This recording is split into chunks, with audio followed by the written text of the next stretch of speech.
Hey guys, and welcome back to more GA, General Assembly companion, the friend that you didn't actually know that you actually had and wanted, the friend that just brings you like little bits of stories and bits of information from General Assembly. And we've just had, well, I say we, I wasn't on air, it was EJ was doing it. We had Rose Stepansky and Andrea, I can't remember how to pronounce it. Medina from HR. And now, EJ, who have we got in front of us? We have got, and suddenly I'm going blank, Lyndal Walker and Ember Lyndal. Yeah, I got your surname. So, yeah. And they are our prayer directors. Do we call it that? Yes, we do. Okay. Well done, EJ. Introduce yourself. Yeah, well, I'm Lyndal Walker, the prayer director for Youth for Christ International. And I'm Australian, currently living in Canada, but I'm originally from a little town called Wodonga. Has anyone out there heard of Wodonga, Victoria? I've heard of Wodonga, Victoria. Just because I told you earlier this week. Lots of times. So you're here. Let's just introduce yourself. So you're here with... Okay, I'm Ember Lyndal. I'm originally from the USA. But I've been living in Botswana almost 14 years now. Is it that long? It's 2010, January or February, yeah. Wow. Absolutely amazing. So, you're here because you are the prayer director and deputy director for prayer for Youth for Christ International. Mm-hmm. And I got a question, first for Lyndal, and then we'll go over to Ember. Lyndal, your job must be like amazingly easy because all you have to do is turn up and tell everybody to put their hands together, close their eyes and pray. Is there more to it than that? Just a little bit. For example, I've organized every single prayer aspect of this conference, which has taken months of planning, including the prayer day, coordinating the team here, the in-session prayer times. I've had to coordinate all of that. Normally, if it's not a GA year, I'd be writing, training, equipping, resourcing, inspiring, mobilizing our movement in prayer. Fantastic. And Ember, how do you fit into all of that? I needed help. Yeah, I helped organize the prayer room. It's called The Mount on the 4th floor. So that was my role. And then led worship for the prayer day. And also helping with the prayer team planning as well. And she also leads prayer in Botswana too. So that's also another one of her hats, many hats that Ember has. And that's the thing within Youth for Christ that we very quickly discover is the number of hats that we wear, the number of conversations we have, and the way in which we have to multitask, which I suppose you're saying Ember came on board because it's like, I joke to say it's all about putting your hands together and closing your eyes. But we need to take prayer a lot more seriously. And that's one of the things, Lyndal, that you've done. You've been a real ambassador to encourage us to remember that we're a Christian organization and we're supposed to pray. Mm-hmm. Tell me more about that. Well, one of my favorite sayings is prayer isn't a have to, it's a get to. So often in our, Christian upbringings, if you've grown up in a Christian home, sometimes you can feel like it's a little bit of a religious duty. You're taught through the church that, yeah, you should be praying. But for me, it's like we actually get to talk to the God of the universe. Like if we keep it in perspective, and I think one of our speakers the other night, said, don't forget the wonder. Like, no matter how many years you've been in this ministry, like, don't forget the wonder, like, not only of our salvation, but the fact that we get to have a relationship with the God of the universe. So for me, it's constantly reminding people that it's like, it's not something you have to do or even should be doing. It's something that, well, if you want to talk about you should actually want to have a desire to pray, because that's what our walk with the Lord is all about. It's our connection with Him through prayer. And that's where we get inspiration, where we get our ideas, where we get our sustenance. We get the fuel to keep going on in our ministry. I just did a workshop this morning and talked about J. Edwin Orr, a revival historian, and he said history is silent in regards to revivals that, didn't start with prayer. Basically, there has been 0 revivals that didn't start with prayer. And so if we want to see a multitude of young people coming to know the Lord, then we have to be unified in our prayers for young people. So you said have to, but go to. No, it's not a have to, it's a get to. Oh, get to. Yeah, like we get to pray to God. Well, good. It's a privilege. Just quickly tell me, how does a day at GA look like for you? When you wake up, it's 8 o'clock in the morning and you... 8 o'clock? Yeah, that's Ember. I see that none of you are reacting, so I thought, okay, that means it's 8 o'clock, eh? That's why I can't see them when I get up at 6. Yeah, well, we've taken turns leading the morning, daybreak prayer time at 6:30.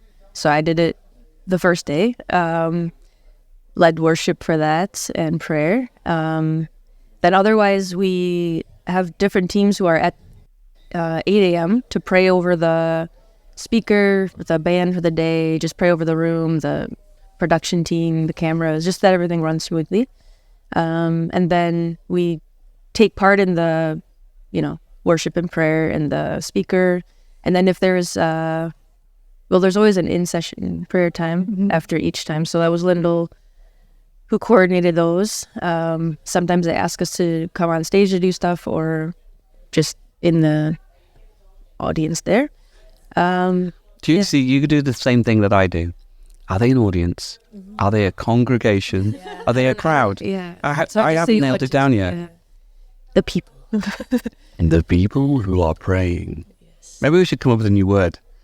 Like a word, that everyone thinks is a real word, but it's been made up by the prayer team. Like precipients or something like that. Recipients of prayer are precipients. Ladies and gentlemen, recipients of the prayer conference, be upstanding. Okay, and then? Yes. Then we have, if there's an altar call, we're available. Usually we have certain teams on duty, and then if there needs to be more, if there's a big response, then the rest of us kind of come in. So it could be that we go to where people are, if that's the way the speaker wanted it, or we stand at the front and they come to us. However, yeah. And then workshops. So I led one on prayer walking. She led the other one on, she's part of the team. I was with Cuckoos. And so we're doing another one tomorrow. And then, what else? In the evenings as well, we have the in-session prayer times that we have to coordinate, and then again be available to pray for people afterwards. And we also have a prayer room that we're coordinating and keeping an eye on. And if people want prayer up there, like last night after the session in our meeting at 10:30 at night, I got a call, hey, there's people up in the prayer room that want prayer. So then I'm racing up to the prayer room to be available to pray for people. So yeah, I don't think we've had a night before 12, like midnight. I was in the prayer room till 1 last night and praying for someone. So. Nice. So it developed a lot. Do you think that it's changed a lot from one GA to another? Well, this is only my second one, and I think the biggest difference, I was in the prayer team for Miami, is that we've really worked hard to have an international team for our prayer team this year. So we do have some multiple languages. We have people represented from every single area. We have different people going up on stage, so that different faces are seen on stage. I haven't been to any other GAs, so I can't talk into that. Maybe Ember can. Yeah, and I think my first on the prayer team was Thailand. And I think it was, it was more, not as established. Like we didn't have these teams. We were all just one big prayer team. And yeah, the roles weren't always like defined as much. So I think it's different in that regard, that we have the different teams this year and the more international group, as she said. So yeah. People are watching now who could not be a GA. What do you want them to do in regards to prayer? How do you see them be part of this? Pray. That's a simple one. Look, I just think, as I said in my workshop this morning, another quote from J. Edwin Orr is like, extraordinary, unified, concerted prayer is what leads to revival. And so I just want to encourage people to actually do that in their nations. So if you don't have prayer happening already, like on a regular basis, or really being intentional about it, like think about how you can be more intentional to create spaces for coming together in prayer, because where 2 or 3 are gathered in his name, there he is. And we're praying in agreement. It's like we know that that's a powerful thing. We see, the early disciples in the book of Acts, when the elders of the church were praying and worshiping the Lord together in fasting, that the Holy Spirit gave them instructions about where they were to go on their mission. And, so that's how we get our instructions for what we're doing in ministry. So, we can't just keep on being on the treadmill of ministry. Like, we need to take time to stop.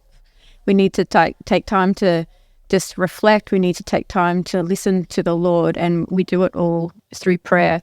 So that's would be my encouragement. And that reminds me of the first Monday of every month prayer. How do you think after this conference, after GA, would you now do it differently? Maybe is there some new vision? How can we encourage the people out there? I know it's a lot of questions, but tell us about that so that people can get excited. People are watching right now and say, I want to be part of that. And I know there are a lot of people praying out there. But how can they be more part? How can we be more together, like our theme, through our prayer? Oh, Ember, do you want to go first? And then, okay. So every first Monday of the month is the Global Day of Prayer and Fasting. So we also send out a e-pray devotional, like about a week ahead of that. That's something that you can go through individually on that day or as a team. So that's something that all of us in YFC around the world can take part in the same day, but also the same kind of devotion that we're going through. I think Lyndal has just put together a guide for that with different ideas, like what's happening around the world, different nations. Like Namibia, we were there together last September. So she kind of put a detailed description of what we did that year or that day. And you'll see other nations represented. So it gives ideas, and also kind of the why, first of all, why fast and pray, and the kind of the how, like pretty practical things. So that's a resource that nations can look at now, and as they plan forward for how to continue now after GA. I was distracted because I was looking at the comments to see what people are asking. Oh, are they asking questions? They want to know what's in the future. How do they join? That's what I wanted to ask. So all thinking the same. Yeah. Your vision for the future? Well, I want to write another book. That's my personal vision. I had to get book in there somewhere, Martin, right? We have just a little background to that. So Lyndal and myself, I'm just looking at the clock thinking, where I, like an awkward big brother, I give Lyndal a bit of rigging from time to time, because you're an Aussie and I'm a Brit. We have a very similar sense of humour. So I said to Lyndal on one of the things that she wasn't allowed to use book or prayer in the entire interview. And you looked at me and you were absolutely like, really? I'm like, no, of course you can use the word prayer and book, because you got your intimacy increase and intercession. Is that what it's called? Intimacy, intercession, and an increase. I just got them in the order. Close enough. Book that you've written, you've done a version 1 and a version 2, and you're looking to do an edition 1 to go with it, which is just this fantastic opportunity for somebody to just read it. It's a devotional, have a bit of just space with God, and just be blessed. I think just very quickly, I know our time is up, but we actually are doing a day, 24 hours of prayer on the 20th of November, 20 to the 21st of November. So get onto the YFCI website to find out about that and sign up for the prayer day. And then, like, next year we have plans. So you'll find out when it's time to hear about those plans. You'll find out about it. And it's actually it's worship. We're focusing on worship this time. We did the month of prayer, 2021. So this will be like a 24-hour nonstop worship. We want to have like different teams from the different nations 1 hour at a time. So that's a definite way you guys can take part. And you can sign up. There's a link to sign up for an hour slot. So if they want to get hold of you, any of you, to ask a little bit more about prayer, maybe there's somebody out there who wants training. How can they reach you? Well, you can email me, lyndal.walker@yfci.org, or you can go to our website and there's a whole section on prayer there. Okay. That sounded very exciting. You're doing like a very motivated. You can come to our website. We've got amazing things on prayer. Isn't that what you're meant to do? No, I can't remember. Just show me your badge again. So, yeah, for those just making- North Americans out there, you might say Walker, that might help you out. No, I have to help him so they can put it up. Okay. On screen. So we're going to put up your address so that people can see it and they can write to you. So the 20th of November, did you say, for the Zoom prayer event? Do they have to register or can they just drop in e-sending links? How does that work? If they want to be one of the worship teams, they need to register ahead of time. Excellent. And then otherwise, we will put the link out somehow. We're still working that out exactly where we'll put it, but probably on the website. It'll be out there for people to go. Thank you so much, Lyndal. Thank you. Thank you so much, Ember. It's been an absolute pleasure having you on. I look forward to engaging more with you across General Assembly in the next few days. What do you think, EJ? Yeah, no. Yeah. And I was really looking forward to one day get Em behind the microphone because she's also doing radio. Yee. Well done. Well, thank you very much. We are going to go back to our holding slide and prepare for our next guest. So join us in a couple of 2 whole minutes.